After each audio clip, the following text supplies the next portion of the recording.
Hello and welcome to a new edition of True Audiophiles. Before I get too deep into what I'm going to be talking about today, I just wanted to kind of make a special little shout out to my good friend Jamie Tate, who is a recording engineer that runs the Ruckus Room down in Memphis, Tennessee. And he worked on a project with Marty Stewart, and the artist was Connie Smith. And the album just came out. It is called The Cry of the Heart. It's kind of a retro feeling, purposely retro feeling recording that was made at the Ruckus Room. And Jamie, well, at least a lot of it has. And part of the reason why I wanted to talk about it at least a little bit before I get into the subject at hand is it is a very affordable record. It's one of the few that I've seen recently that is sub $20 for a new release. So almost unheard of nowadays for a typical vinyl release. But I just kind of wanted to give a shout out there to Jamie at the Ruckus Room for the Connie Smith The Cry of the Heart record. It sounds great. He did a great job on the parts that he worked on. I think he mixed the entire album, if I'm not mistaken, also, and collaborated with Marty Stewart on getting that done. So here we are. I don't typically like to, I try to avoid, I should say, kind of jumping on the bandwagon when I can avoid it. I can always avoid it, I suppose, but I felt the need to talk about the Let It Be box set that's coming out in October. That was announced on Thursday. And because I've seen a lot of discussions in my groups that I'm in, both in Facebook and other places, and there were a lot of negative comments about it in general, about it being a cash grab, and why didn't they include this, and who's gonna buy this, and why is it so expensive, and all these other things. So I kind of want to address all of those things on here on this video. I'll try not to make it too long because I don't want to bore you to tears, but basically, the new Let It Be box set is coming out in October, like I said, and is going to be 5 CDs and a Blu-ray for the CD Deluxe box set, and 5 LPs for the LP box set. Both the CD and the LP are going to have it looks like a big, nice book with a bunch of pictures and probably essays and things like that in it as well. Kind of reminiscence of the, Sgt. Pepper, the White Album, and Abbey Road box sets that came out previously. So, some of the things, criticisms, some are fair, some are not, are things like, why isn't the rooftop concert on there? And I understand that criticism. My understanding also is that that whole concert is going to be on a video soon. And I've heard some argue that I can understand this side of it, that it's probably better appreciated on video, not just on audio. But I can understand the reasoning for not, for being upset that it's not on the Let It Be box set. There's also been a lot of complaints that there are a lot of other sessions, and I don't want to go into too many details because I don't know enough about the specific sessions that have been talked about, because I'm not a Beatles bootleg guy typically.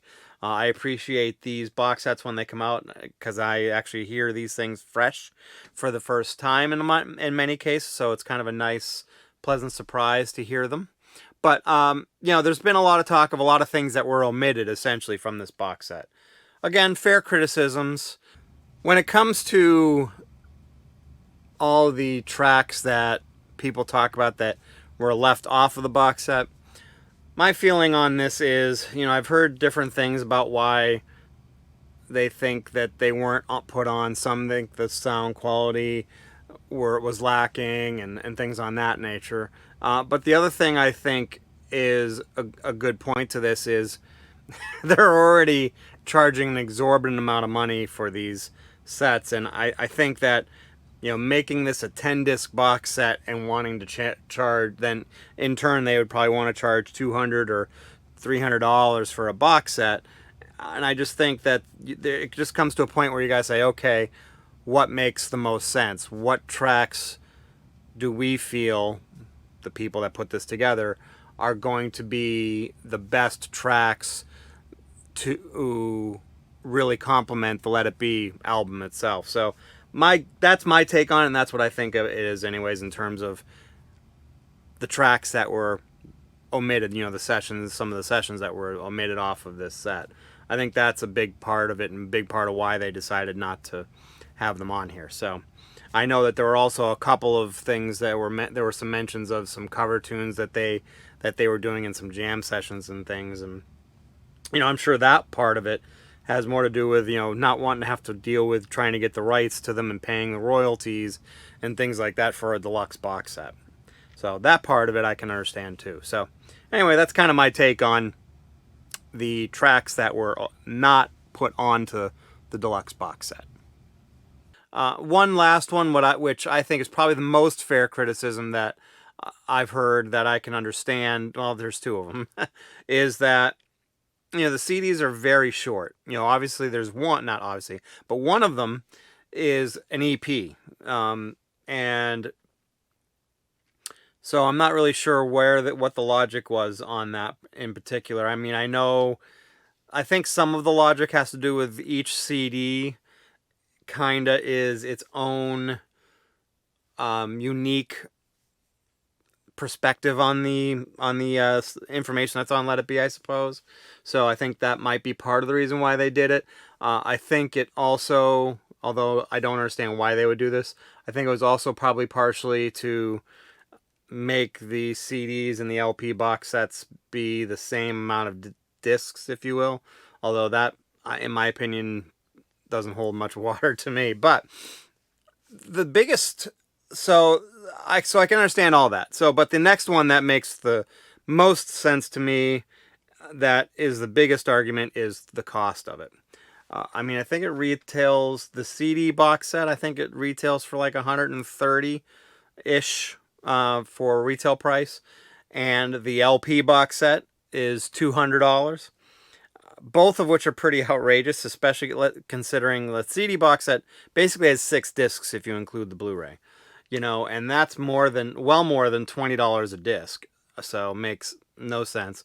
But what makes even less sense is the LP box set. The LP box set is 5 records, one of them being an EP, and they're selling for $200. So that's essentially $40 a record. Yeah, you're getting the book too, but even if you equate, the, let's say $20 or $30 that the book is probably worth on its own, it's still a lot of money per record. It's still over $30 a record.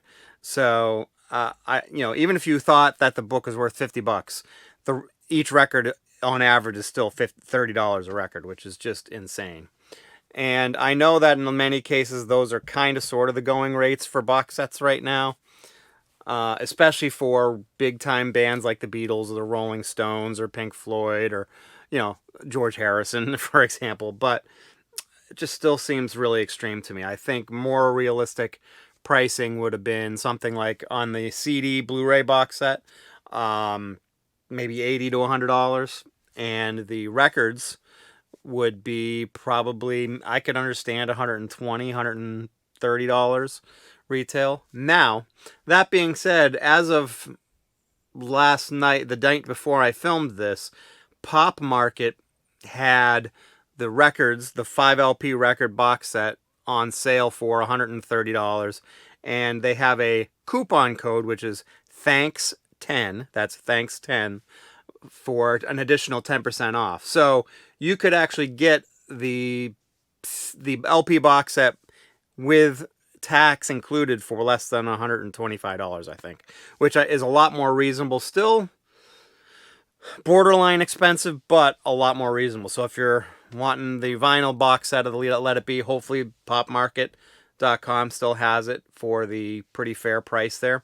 So anyway, that's kind of my take on those factors.